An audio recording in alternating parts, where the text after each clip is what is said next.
국민건강보험법 제84조 결손 처분에 관한 조항은 1항은 이제 공다하는 체납 처분이 끝나고 체납액에 충당될 배분 금액이 그 체납액에 미치지 못하는 경우에 해당하는 사유가 있으면 재정운영위원회의 의결을 받아 보험료 등을 결손 처분할 수 있다고 규정하고 있습니다.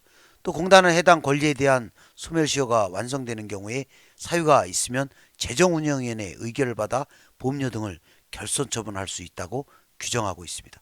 또 공단은 그 밖에 징수할 가능성이 없다고 인정되는 경우로서 대통령령으로 정하는 경우에 해당하는 사유가 있으면 재정운영위원회 의결을 받아 보험료 등을 결손 처분할 수 있다고 규정을 두고 있는 것입니다. 따라서 결손 처분을 할 수 있는 경우는 세 가지의 요건에 해당이 되는 것입니다.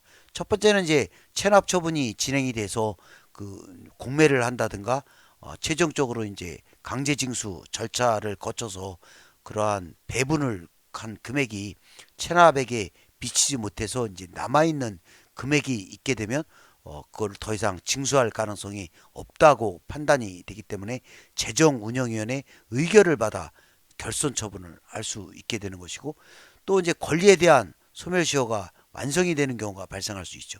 따라서 이제 보험료 징수권이 소멸돼서 3년 동안에 이제 보험료의 이러한 고지행위라든가 더 이상 시효가 완성이 돼서 더 이상 이제 징수할 수 없는 이러한 요건이 형성된다면 재정운영위원회 의결을 받아서 이제 결손 처분을 할 수 있도록 규정하고 있는 것입니다. 또 그 밖에 징수할 가능성이 없다고 인정되는 경우로서 대통령령으로 정하는 경우에 해당이 돼서 더 이상 이제 보험료 등을 징수할 방법이 없는 경우에, 또 징수할 실익이 없다라고 인정되는 경우가 있다면 재정운영위원회 의결을 받아서 보험료 등을 결손 처분할 수 있다고 규정하고 있는 것입니다. 그렇지만 이제 이항은 이제 공단은 그 밖에 징수할 가능성이 없다고 인정되는 경우로서 대통령령으로 정하는 경우에 재정운영위원회 의결을 받아 결손 처분을 한 후에 압류할 수 있는 다른 재산이 있는 것을 발견하게 된 때에는 지체 없이 그 처분을 취소하고 체납 처분을 해야 한다고 규정을 둠으로써 이제 결손 처분을 한 후에도 이제 받을 징수할 수 있는 이러한 재산이라든가 이러한 내역들이 확인하게 된다면 결손 처분을 취소하고 체납 처분을 하게 되는 징수권 부활에 관한 규정을 두고 있는 것입니다. 국민건강보험법 제85조 보험료 등의 징수 우선순위에 관한 규정은 장기요양 보험료 등은 국세와 지방세를 제외한 다른 채권에 우선하여 징수한다.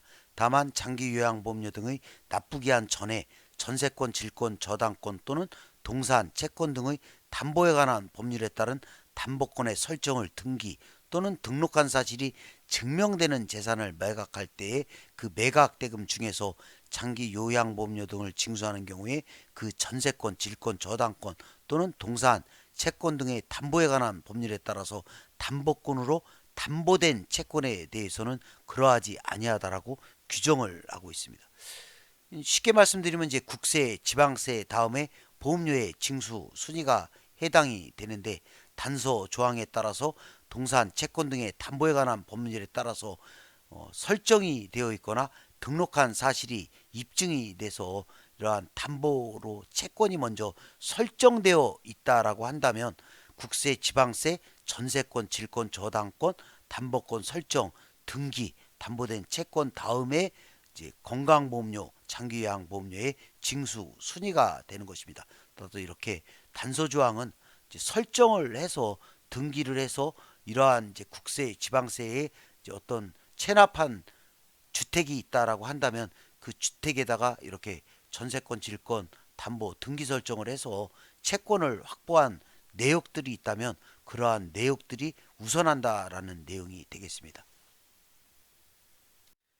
국민건강보험법 제86조 보험료 등의 충당과 환급에 관한 조문은 1항은 이제 공단은 납부 의무자가 장기요양보험료 등 연체금 또는 체납처분비로 낸 금액 중에서 과오 납부한 금액이 있으면 대통령령으로 정하는 바에 따라 그 과오 납금을 장기요양보험료 등 연체금 또는 체납처분비에 우선 충당해야 한다고 규정하고 있습니다. 이러한 이제 과오 납부가 발생하는 이유는 이제 장기요양 보험뿐만이 아니라 건강보험료 중에서 정산이 발생하거나 또는 이러한 이제 오납이 발생을 할 수가 있습니다.